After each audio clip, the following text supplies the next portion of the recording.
Electricity. तो current electricity में हम लोग का आज का टोटल जो ऑब्जेक्टिव क्वेश्चंस है, साथ साथ हम लोग इसके अंदर लॉन्ग टाइप क्वेश्चंस और शॉर्ट टाइप क्वेश्चंस को भी डील करेंगे अच्छी तरह से। और इसमें सजेस्ट किया जाएगा कि कौन कौन से क्वेश्चंस है जो कि बहुत ही ज़्यादा इंपॉर्टेंट है। वो क्वेश्चंस हमसे लिखवा चुके हैं, या तो फिर आप बुक में भी सर्च करोगे तो बुक के अंदर भी वो क्वेश्चंस का आंसर मिल जाएगा। ठीक है, तो चलिए हम लोग क्वेश्चन नंबर 1 की तरफ चलते हैं। क्वेश्चन नंबर 1 है हम लोगों का। चलिए, क्वेश्चन नंबर 1 है the speed at which the current, यहाँ पे eight which the current travels in a conductor is nearly. तो करंट जो है 3 × 10⁸ मीटर पर सेकंड की स्पीड से करंट ट्रैवल करता है। तो ऑप्शन नंबर से इसका सही ऑप्शन होगा।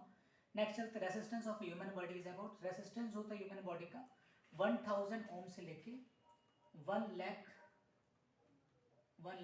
ओम तक हो सकता है। तो यहाँ पे क्या हो जाएगा 12 किलो ओम हो जाएगा। ऑप्शन नंबर सी इसका करेक्ट ऑप्शन है। ऑप्शन नंबर 3 में the number of electrons that constitute 1 ampere of current. तो 1 एम्पियर करंट बनाने में कितने नंबर ऑफ इलेक्ट्रॉन्स, तो 1 एम्पियर का करंट होता है 1 कूलम बाय 1 सेकंड। तो और 1 कूलम में होता है 6.25 × 10⁻18 इलेक्ट्रॉन्स। तो इतने इलेक्ट्रॉन्स कंबाइन होते हैं 1 एम्पियर का करंट बनाने में। कौन सा ऑप्शन हो जाएगा, ऑप्शन नंबर सी इसका सही ऑप्शन होगा। ऑप्शन क्वेश्चन नंबर 4 की तरफ चलते हैं। How many different resistance combination है ना, combination are possible within 2 resistor. 2 resistor से ओनली 2 ही कॉम्बिनेशन पॉसिबल है। एक तो आपका सीरीज हो जाएगा ये, और एक हो सकता है पैरेलल, है ना, ये पैरेलल। तो ऐसा कितने होंगे यहाँ पे 2। ऑप्शन नंबर ए इसका करेक्ट ऑप्शन होगा। ऑप्शन नंबर क्वेश्चन नंबर 5 की तरफ चलते हैं। 3 इक्वल रेसिस्टर दिया, how many different combination can be made. तो 3 अगर इक्वल रेसिस्टर दिया तो कितने कॉम्बिनेशन मेड कर किया जा सकता है। पहला तो ये एक हो गया, ये तीनों पैरेलल ही ऐड हो जाएगा ये, ठीक है। दूसरा होगा तीनों सीरीज में, तीसरा होगा 2 सीरीज, और तीसरा ये पैरेलल हो गया, और चौथा में भी ये हो सकता है, ठीक है, 2 पैरेलल और 1 series.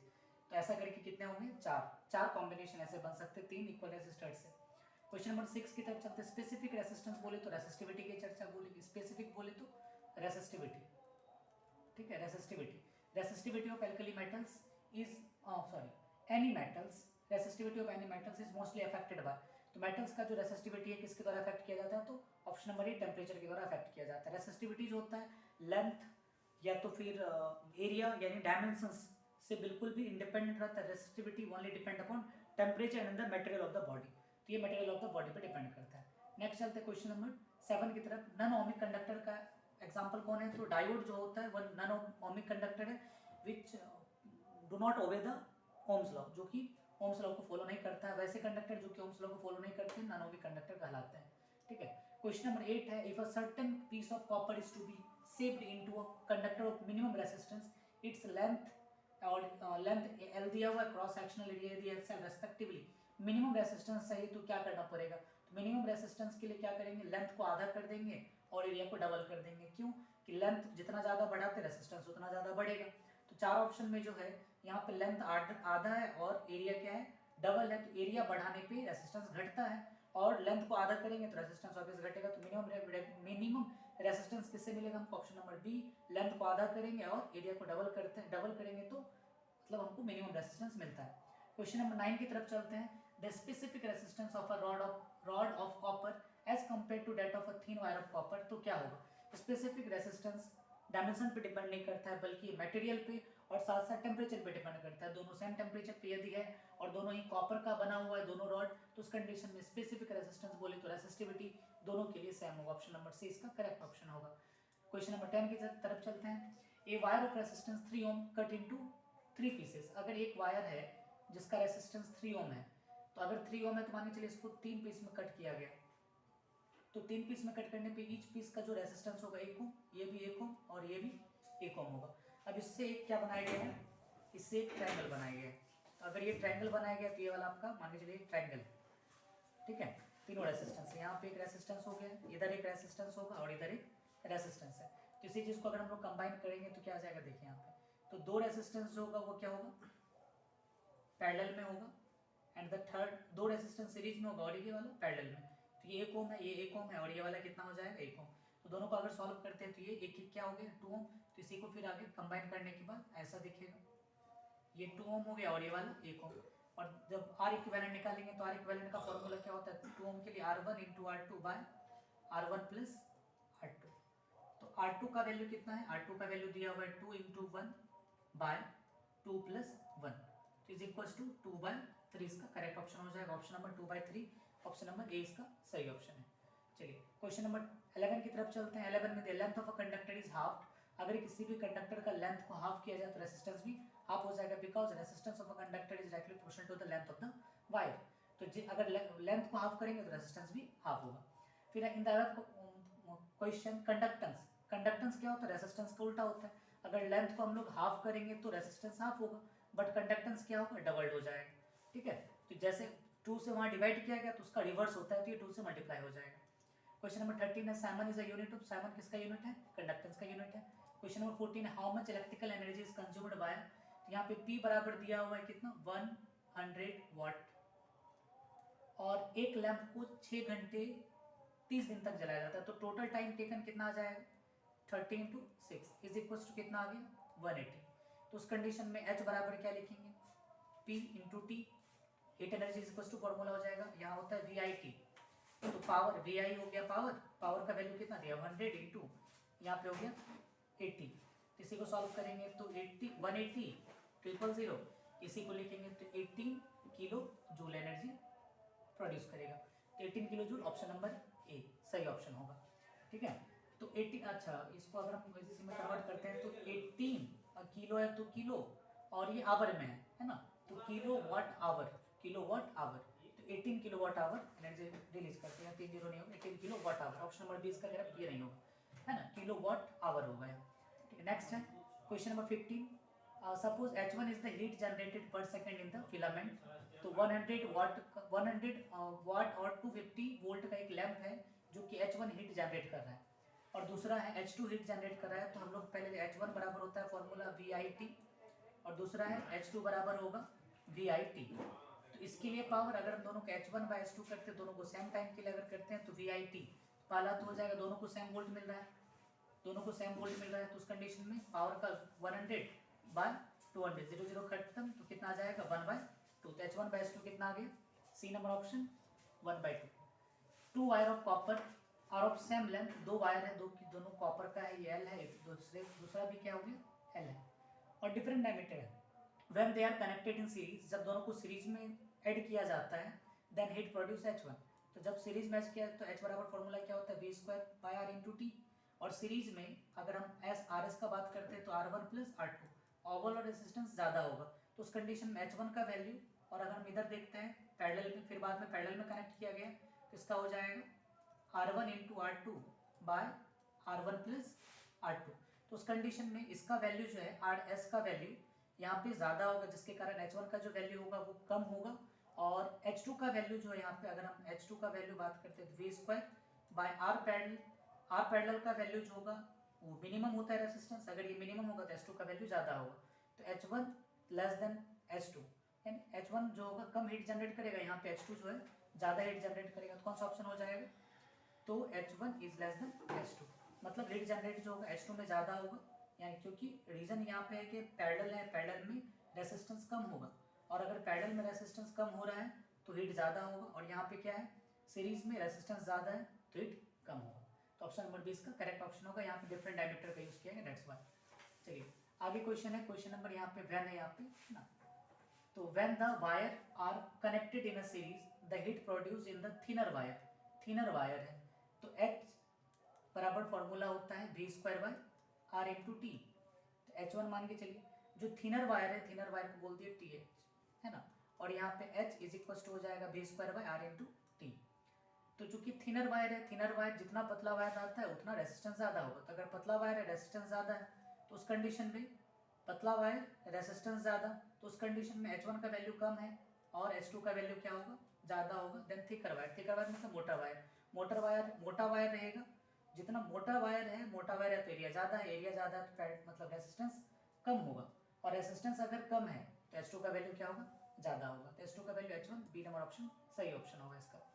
Kirchhoff first and second law for electrical circuit are consequence of, तो किरचॉफ फर्स्ट लॉ किस पर बेस्ड है, तो किरचॉफ फर्स्ट लॉ जो electrical and conservation of charge पे बेस्ड है, और सेकंड लॉ जो है वो कंजर्वेशन ऑफ एनर्जी बेस्ड है। ऑप्शन नंबर बी इसका करेक्ट ऑप्शन होगा।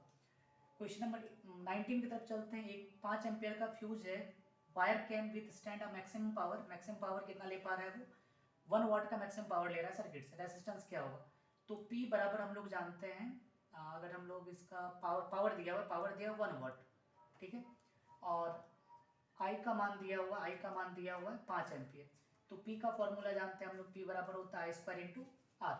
P का वैल्यू 1 बराबर आई स्क्वायर का वैल्यू बात करेंगे 25 इंटू आर, तो R इज इक्वल टू कितना हो जाएगा 1/25। इसको आप सॉल्व करोगे तो 0.04 एम्पियर, 0.04 ओम है ना, रेजिस्टेंस है तो रेजिस्टेंस की यूनिट ओम होगा। तो ऑप्शन नंबर डी इसका करेक्ट ऑप्शन होगा।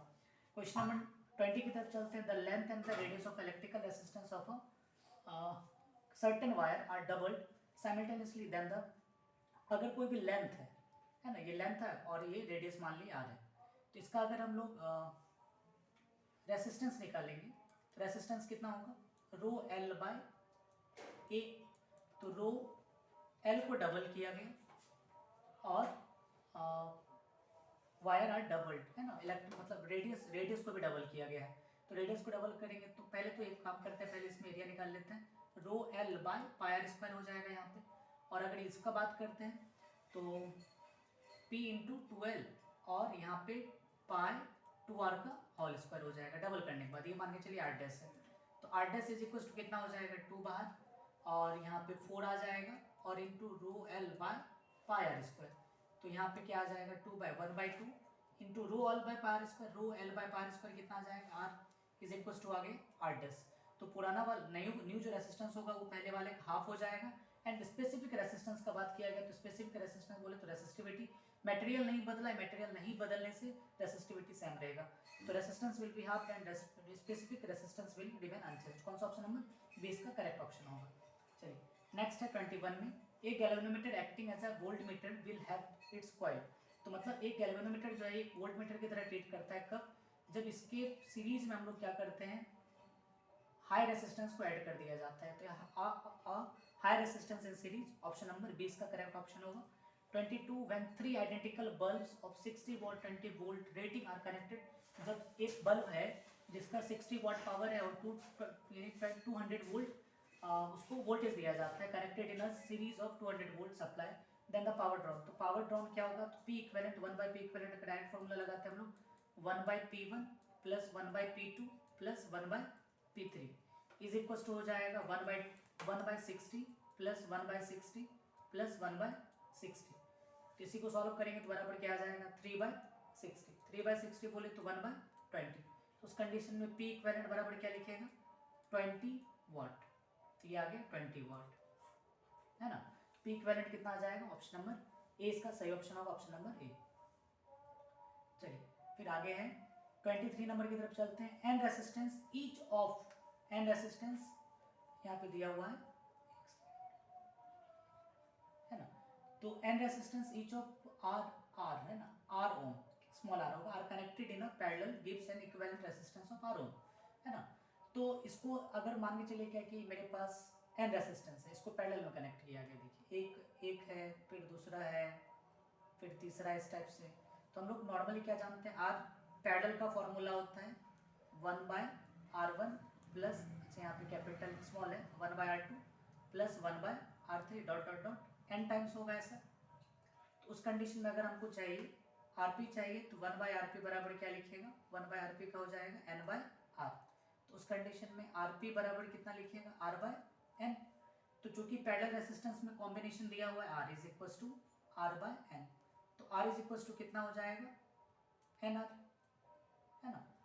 तो यहाँ पे क्वेश्चन, अब यही एन रेसिस्टेंस को अगर हम लोग क्या करते हैं सीरीज में कंबाइन करते हैं, सीरीज में ऐसा, तो सीरीज में क्या होता है आर एस बराबर क्या लिखते हैं हम लोग n इंटू आर। तो n इंटू और r का वैल्यू स्मॉल r का वैल्यू कितना है nr, तो उस कंडीशन में कितना आ गया n स्क्वायर इंटू r। कौन सा ऑप्शन हो जाएगा, ऑप्शन नंबर ए इसका करेक्ट ऑप्शन होगा। चलिए 24 नंबर की तरफ चलते हैं। Why is the Wheatstone bridge more accurate then other method of measuring resistance. Other method की अपेक्षा, रेसिस्टेंस को मेजर करने की अपेक्षा व्हीटस्टोन ब्रिज जो है काफी एक्यूरेट वैल्यू देता है। क्यों, क्योंकि रीजन एक ही है कि ये नल मेथड को फॉलो करता है ना, क्योंकि ये नल मेथड को फॉलो करता है। चलिए देखिए नल मेथड मतलब रेसिस्टेंस, ये व्हीटस्टोन ब्रिज में तो ये पता है कि इधर 4 रेसिस्टेंस आर्म्स रहता है इसका, ये वाला भी आर्म्स रहता है, इधर भी हमारा आर्म्स रहता है, यहाँ पे भी आर्म्स, 4 आर्म्स, चारों आर्म्स को स्टेप से बैलेंस करते हैं कि इसके बीच में जो यहाँ पे गैल्वेनोमीटर है, गैल्वेनोमीटर में कोई भी करंट फ्लो ना हो, ठीक है। तो इसी को बोलते हैं नल मेथड, ये नल मेथड पे बेस्ड है, दैट्स व्हाई ये एक्यूरेट रेसिस्टेंस का वैल्यू देता है। 25 number, A potential difference of 10 volt is applied across a conductance of 2 Simon, the current in the conductor will be, तो करंट कितना होगा, तो अगर 10 वोल्ट अप्लाई करते हैं करंट कितना होगा, सबसे पहले तो क्या करते हैं हम लोग, कंडक्टेंस के बारे में पता है कि conductance is a reverse of resistance, तो रेसिस्टेंस अगर कंडक्टेंस 2 साइमन दिया हुआ तो रेसिस्टेंस कितना हो जाएगा 1/2, और उस कंडीशन में आई बराबर क्या होता है V/R, तो V का वैल्यू कितना दिया हुआ है, V का वैल्यू दिया हुआ है 10 वोल्ट बाय 1/R, तो 2/1 हो जाएगा, तो 20 एम्पियर हो जाएगा। इसका आंसर कौन सा, ऑप्शन नंबर ए इसका करेक्ट ऑप्शन होगा। 26 की तरफ चलते हैं, Ohm's law is valid only when the temperature constant रहेगा तो ही ओम्स लॉ क्या होता है, वैलिड होता है, ठीक है। 27 ईएमएफ होगा कार्बोरेटिव बस, ईएमएफ जो होता है कार्बोरेटिव का 12 वोल्ट के अप्रोक्स में लिया जाता है। EMF is measured in, EMF क्या होता है एक्चुअल में वोल्ट या टर्मिनल वोल्टेज ही हुआ, मतलब ईएमएफ जो है ये वोल्ट या जूल पर कूलम इसको बोलते हैं, ठीक है। 1 किलोवाट आवर को कॉमनली किस नाम से जानते हैं, एक यूनिट के नाम से जानते हैं। 1 यूनिट इज इक्वल टू होता है 3 into 3.6 into 10 to the power 6 joule, 10 to the power 6 joule, ठीक है। हाउ मेनी जूल्स आर, वही 1 kilowatt hour is equal to 1 unit, 1 unit को ही बोलते हैं 1 वोट, 1 वोट board of trade unit, that is equals to 3.6 into 10 to the power 6 joule. The temperature coefficient of a resistance is expressed in per degree Celsius में express किया जाता है टेम्परेचर कोफिशिएंट यानी अल्फा को। Copper wire is used as a connecting wire because, क्योंकि इसमें electrical resistivity जो होता है बहुत ही लो होता है, दैट्स व्हाई हम लोग कॉपर वायर का यूज किया जाता है। The heat sensitivity device which resistivity changes rapidly, जिसका रेसिस्टिविटी लगातार चेंज किया जाता है उसको क्या बोलते हैं हम लोग, थर्मिस्टर बोला जाता है ना, इसको थर्मिस्टर बोलते हैं। D number option correct option होगा। क्वेश्चन है the phenomenon of superconductivity H, Kamerlingh Onnes के द्वारा खोजा गया था ये सुपर कंडक्टिविटी के बारे में, तो इसका आंसर ओन्स हो जाएगा। The specific resistance of a conductor increases, तो टेम्परेचर कंडक्टर है, कंडक्टर का टेम्परेचर इंक्रीज करने पे स्पेसिफिक रेसिस्टेंस बोले तो रेसिस्टिविटी बढ़ता है, और सेमीकंडक्टर का टेम्परेचर इंक्रीज करने पे रेसिस्टिविटी क्या होता है, लगातार घटता है, रेसिस्टेंस घटता है, ठीक है। चलिए अब आगे देखते हैं। In an experiment the potentiometer null point दिया हुआ है यहाँ पे, तो वैसे इंटरनल रेसिस्टेंस बोला, तो इंटरनल रेसिस्टेंस का फॉर्मूला होता है R into L1 minus L2 bye L2, ये फॉर्मूला होता है। तो पुट करते हैं हम लोग वैल्यू इसमें, तो R का वैल्यू कितना दिया हुआ है 2 into L1 minus L2 240 minus 120 by 120, solve कीजिएगा तो ये दोनों तो कैंसिल हो जाता है, बचा 2 ओम, तो इंटरनल रेजिस्टेंस कितना आ जाएगा 2। ये मतलब इसका हम डेरिवेशन करवाए हैं पोटेंशियोमीटर का, तो आप वहाँ पे भी जाके देख सकते हो। तो यहाँ पे यहाँ माइनस होगा अल्फा टी माइनस 1/2, तो यहाँ पे बोला गया है कि क्यू का वैल्यू दिया हुआ है, तो आई बराबर क्या होता है formula D Q by d t, तो उस कंडीशन में डी बाई डी टी, और क्यू का वैल्यू दिया हुआ alpha T minus 1/2 beta T square plus 1/6 gamma T Q, तो यहाँ पे इसको डिफरेंशिएट करते हैं तो अल्फा माइनस 2 खत्म, तो ये आ जाएगा beta T plus 2 gamma T, ये आ गया गामा टी स्क्वायर।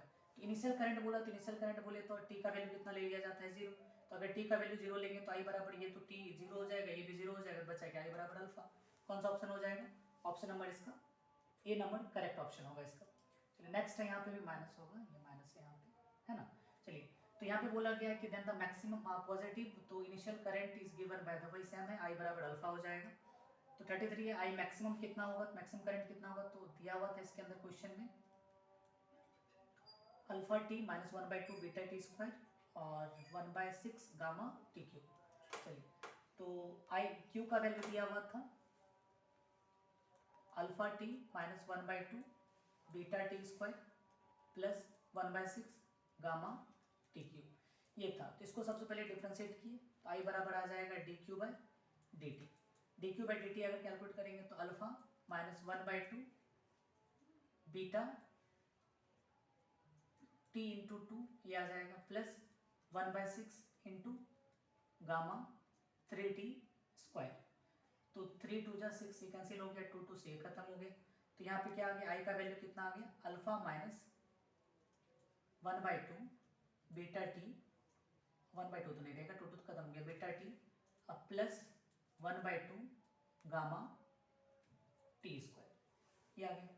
तो इसमें बोला गया है कि मैक्सिमम करंट, तो फिर हम इसको डिफरेंशिएट करेंगे तो d I by d t, तो d I by d t में तो अल्फा का डिफरेंशिएशन 0 हो गया minus beta plus gamma into t हो गया। तो उस कंडीशन में अगर हम लोग d I by d t के वैल्यू मैक्सिमम या मिनिमम करंट के लिए d I by d t का वैल्यू अगर 0 लेते हैं तो माइनस बीटा बराबर गामा इंटू टी हो जाएगा। तो टी का वैल्यू कितना आ गया, इधर इधर प्लस हो जाएगा, तो बीटा बाय गामा, तो ये हो गया टी का वैल्यू। तो अब इस टी के वैल्यू को यहाँ पे ले जाके आई का वैल्यू में पुट करते हैं, तो टी के वैल्यू को आई के वैल्यू में पुट करेंगे तो कितना है यहाँ पे alpha minus beta T plus 1/2 gamma T square, यहाँ पे पुट कीजिएगा तो alpha minus beta into beta by gamma plus 1/2 gamma T square. तो उस कंडीशन में सॉल्व करेंगे तो gamma minus alpha minus T का वैल्यू पुट करेंगे यहाँ पे बीटा बाय गामा का होल स्क्वायर, तो पुट कीजिएगा तो बीटा स्क्वायर बाय 2 गामा मिलता है। तो alpha minus beta square 2 gamma, तो अल्फा माइनस बीटा क्या आ जाएगा आई मैक्सिमम का वैल्यू, तो alpha minus beta square 2 gamma, alpha minus beta square 2 gamma. Option number कौन सा, ऑप्शन नंबर इसका करेक्ट ऑप्शन होगा। चलिए अगला चलते हैं, सेम क्वेश्चन, ऑप्शन नंबर इसका करेक्ट ऑप्शन होगा। अब 13 में यहाँ पे देखिए हम लोग लास्ट में निकाले थे जब हम लोग d I by d t था, d I by d t बराबर 0 किए थे, तो टी का वैल्यू कितना आया था बीटा बाय गामा। कौन सा ऑप्शन, ऑप्शन नंबर से इसका करेक्ट ऑप्शन होगा। चलिए यहाँ पे दिया हुआ क्वेश्चन नंबर 41 में दिया हुआ यहाँ पे करंट है, तो यहाँ पे देखिए यहाँ से पहले 3 एम्पीयर का करंट आया जंक्शन रूल के हिसाब से, इसमें जो करंट जा रहा है इसको बोल देते हैं I1, तो I1 कितना आ जाएगा, I1 का वैल्यू आ गया 4.5, दोनों करंट जाने वाला करंट को जोड़ दिए, और यहाँ पे हम लोग बोल दिए, इसको बोल दिया हम लोग I2 का वैल्यू कितना हो जाएगा, I2 में क्या हुआ 4.5 करंट जा रहा था यहाँ से, आज 0.5 माइनस हो गया, तो 0.5 माइनस हो गया 0.5, 4.5 माइनस 0.5, तो ये आ गया 4 एम्पियर का करंट आया। और यहाँ पे फिर दिया हुआ है कि इस पॉइंट से 4 एम्पियर का करंट जा रहा था, तो यहाँ पे क्या हुआ 2.5 एम्पियर का करंट चला गया, तो इसको बोल दिया हम लोग I3। तो I3 कितना हो जाएगा, I3 का वैल्यू हो गया 4 एम्पियर में 2.5 एम्पियर करंट चला गया, कितना आया 1.5 एम्पियर का करंट आया। यहाँ पे फिर यहाँ पे I हो गया, तो यहाँ पे R कितना रहा था 1.5 एम्पियर का, तो यहाँ पे लिख सकते हैं 1.5 ampere is equal to I plus 1.2 ampere. तो उस कंडीशन में I का वैल्यू कितना आ जाएगा 0.3 एम्पियर का वैल्यू आ जाएगा। इस टाइप का क्वेश्चन रिपीट करता है तो आप लोग देख लीजिएगा एक बार अच्छे से, ऑप्शन नंबर इसका सही ऑप्शन होगा। चलिए 42 smallest resistance that can obtain by a combination of n resistor को कंबाइन करने के बाद स्मॉलेस्ट रेजिस्टेंस क्या आएगा, तो स्मॉलेस्ट रेजिस्टेंस क्या आएगा, तो इसका हम लोग फॉर्मूला R इक्विवेलेंट बराबर जानते हैं, क्या आ जाएगा 1/R, अब 1/R फिर ये 1/R डॉट डॉट डॉट, क्योंकि पैरेलल में मिनिमम रेजिस्टेंस मिलता है तो n/R आ गया, तो R इक्विवेलेंट बराबर क्या आ जाएगा R/n। कौन सा ऑप्शन हो जाएगा इसका, ए नंबर ऑप्शन होगा R/n। अगर वहाँ पे स्मॉलेस्ट की जगह पे अगर मैक्सिमम बोलता, ग्रेटेस्ट बोलता, तो उस कंडीशन में जो वैल्यू आता वो वैल्यू आता सीरीज कॉम्बिनेशन करके। Which of the following is negative temperature coefficient, तो नेगेटिव टेम्परेचर कोएफिशिएंट किसका होता है, नॉन मेटल्स का नेगेटिव टेम्परेचर कोएफिशिएंट होता है, और यहाँ पे नॉन मेटल्स आपका कार्बन, ठीक है। चलिए an electrical heating elements consume 500 watt when connected 100 volt line, if the line voltage becomes 150 watt then the power consumed कितना होगा, पावर कंज्यूम कितना होगा, दैट फर्स्ट ये दोनों पावर दिया हुआ है, यहाँ पे पावर कितना दिया हुआ है 500 वाट ये दिया हुआ, और V का वैल्यू दिया हुआ है 100। तो उस कंडीशन में यहाँ से हम लोग पहले R निकाल लेते हैं, P बराबर फॉर्मूला क्या होता है V²/R, तो यहाँ से R अगर निकालोगे तो कितना आ जाएगा V²/P, तो V का वैल्यू कितना दिया हुआ है 100 इंटू 100 बाय P का वैल्यू कितना दिया हुआ 500, ये 0 और ये 0 खत्म, और ये कितने टाइम्स आया 20 टाइम्स में खत्म हो गया। तो रेसिस्टेंस का वैल्यू आप 20 दिया तो रेसिस्टेंस तो इक्वल ही रहेगा। अब अगर हमको बोला जाता है पावर वैल्यू कितना होगा, तो V² क्या लिखेंगे R, तो V² का वैल्यू कितना दिया हुआ है 150, अब नया वोल्टेज जो दिया हुआ है 150 बाय रेसिस्टेंस का वैल्यू दिया हुआ है 2, तो ये कैंसिल आउट हो गया कितने टाइम्स में 75, ये 20, ये 0 0 खत्म, चलिए 2 और ये 0 खत्म हो गया, तो 15 इंटू 75 करेंगे तो कितना आ जाएगा, तो 1125, ऑप्शन नंबर डी इसका करेक्ट ऑप्शन होगा।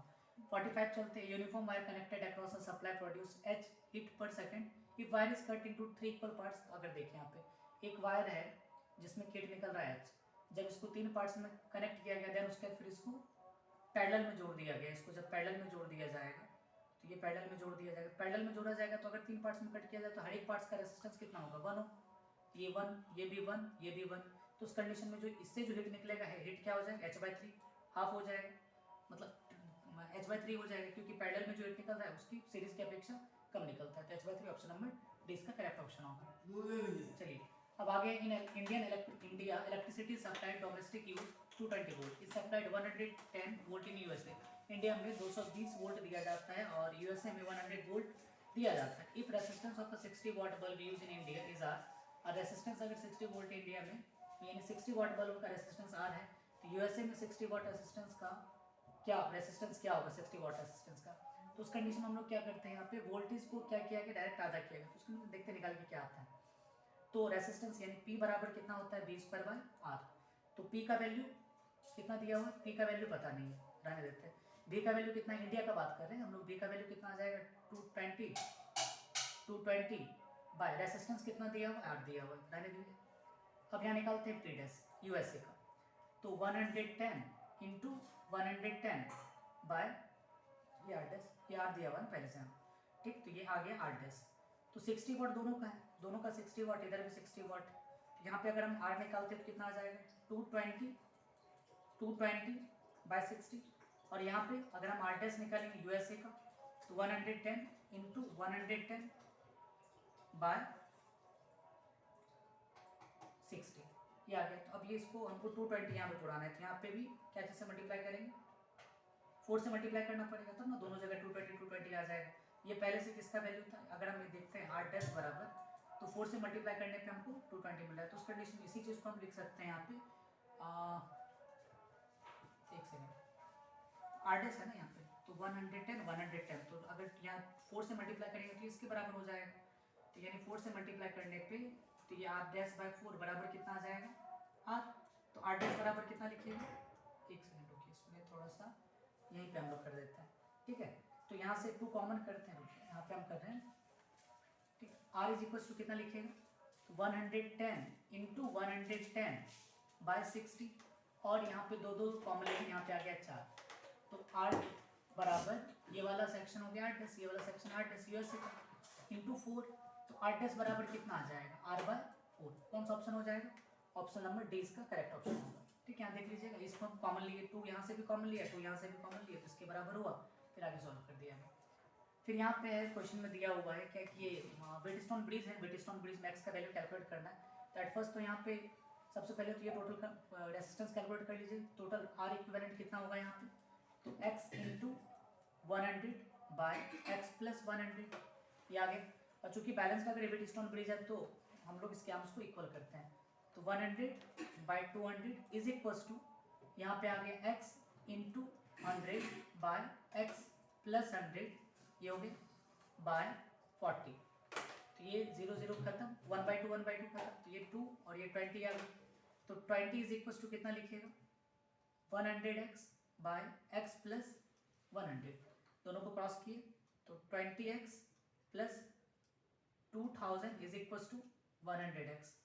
तो उस कंडीशन में 80x इज इक्वल्स टू कितना आ जाएगा 2000, तो 0 और ये 0 खत्म और ये 25 टाइम्स में, तो x का वैल्यू कितना आ जाएगा 25 ओम आ जाएगा। कौन सा ऑप्शन हो जाएगा, ऑप्शन नंबर, अगर देखेंगे तो ऑप्शन नंबर सी इसका करेक्ट ऑप्शन होगा। चलिए 48 की तरफ चलते हैं। 2 बल्ब्स है 25 वाट का और 220 वोल्ट का, और दूसरा है 100 वाट का 220 वोल्ट है, दोनों का वोल्ट देखिए सेम है। तो उस कंडीशन में P बराबर जानते हैं हम लोग, फॉर्मूला क्या होता है V²/R। तो रेजिस्टेंस किसका ज़्यादा होगा, तो ऑब्वियस है क्या कि देखिए 25 ओम है, यहाँ पे V²/R, यहाँ पे 100 वाट है V²/R, तो ये 25 ओम है, ये 25 वाट वाला का या फिर 100 वाट वाला का। तो रेजिस्टेंस यहाँ पे ज़्यादा होगा तब तो पावर कम आया है, रेजिस्टेंस ज़्यादा है तो यहाँ पे पावर कम आया है। हायर रेजिस्टेंस किसका होगा, तो ए नंबर 25 वाट वाले का हायर रेजिस्टेंस होगा। पोटेंशियोमीटर जो है पोटेंशियल डिफरेंस ज़्यादा मेजर कर पाता है, क्यों, रीज़न क्या है इसका, तो इसका रीज़न एक ही है क्या कि ये जो है बाहरी एक्सटर्नल सर्किट से कोई भी करंट नहीं लेता है। जैसे कि अगर वोल्टमीटर लेते हैं तो वोल्टमीटर का कुछ ना कुछ रेजिस्टेंस होता है, डेट्स वाई वो कुछ ना कुछ करंट कैरी करता है, बट पोटेंशियोमीटर में ऐसा कुछ भी नहीं है। 15 नंबर में बात करते हैं, वेटस्टोन ब्रिज है, ईच आर्म्स यानी एक वेटस्टोन ब्रिज है, ऐसा एक वेटस्टोन ब्रिज है इस टाइप का, ठीक है, और यहाँ पे गैल्वेनोमीटर कनेक्ट है जी। अब यहाँ पे 10 ओम है, इधर भी 10 ओम है, इधर भी 10 ओम है और इधर भी 10 ओम है। अगर हम लोग कैलकुलेट करते हैं तो ये बैलेंस्ड वेटेड स्टोन ब्रिज है, तो यहाँ से कोई भी करंट नहीं पास होगा। अगर कोई भी करंट नहीं पास होगा तो इफेक्टिव रेजिस्टेंस क्या होगा इसका? तो अगर इसी को कनेक्ट करोगे तो ये वाला देखो,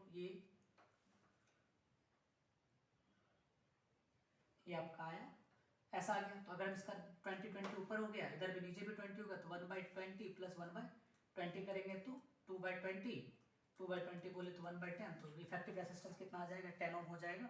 1/10 में बोले तो 1/RP होता है, तो टोटल रेजिस्टेंस 1/10 है, तो पलट देंगे 10 आ गया। 51 हो गया। यहाँ पे the resistance of aluminium wire is, यहाँ दिया हुआ है आर, दिया हुआ है ना, small R, it is stretch n times, n times stretch किया गया, तो ओरिजिनल लेंथ का n टाइम्स स्ट्रेच किया गया, तो इसका न्यू रेजिस्टेंस क्या होगा? तो ऑब्वियस है कि देखिए यहाँ पे अगर हम लोग n टाइम्स रिलीज करते, मतलब अगर हम रेजिस्टेंस दिया हुआ है यहाँ पे r दिया हुआ है और इसको n टाइम्स स्ट्रेच किया गया है, पहले टाइम्स का क्या होगा? r इंटू n, फिर दूसरा वाला का क्या होगा? r इंटू n, फिर तीसरा वाला का क्या होगा? r इंटू n, उस टाइप से r इंटू n को n टाइम्स जोड़ेंगे तो into n multiple n square into r, तो n स्क्वायर इंटू r कौन सा ऑप्शन? Option number B. मतलब नहीं समझे, एक वायर है इसको n टाइम स्ट्रेच किया गया है, तो एक वायर का रेजिस्टेंस अगर बात करते हैं एल्युमिनियम वायर का, तो एक वायर का रेजिस्टेंस 8 दिया हुआ है, इसको n टाइम स्ट्रेच किया गया है, तो n टाइम्स मान के चलिए पहला वायर है इसको स्ट्रेच करें, फिर दूसरा वायर इसको स्ट्रेच किया, फिर तीसरा वायर इसको स्ट्रेच किया, तो ऐसा ऐसा n r n r n r n r n times करेंगे तो कितना आ जाएगा? n square r। Option number B इसका सही ऑप्शन होगा। फिर आगे दिया हुआ है कि a wire p is half the diameter and half the length of a wire q। एक वायर है जो कि लेंथ और डायमीटर दोनों का हाफ किया गया है, the ratio of P and Q, यहाँ पे Q होगा, तो रेजिस्टेंस और P और Q का रेशियो कितना होगा? तो अगर हम लोग P का बात करते हैं तो P का रो L बाय A होता है। अब हम लोग P यानी कि RP का बात किया, ये R Q का अगर हम बात कर रहे हैं तो Q का जो है P is the diameter, P is half the diameter of, एक सेकेंड, RQ पहले मानना पड़ेगा, तब RQ is equal to rho L by A।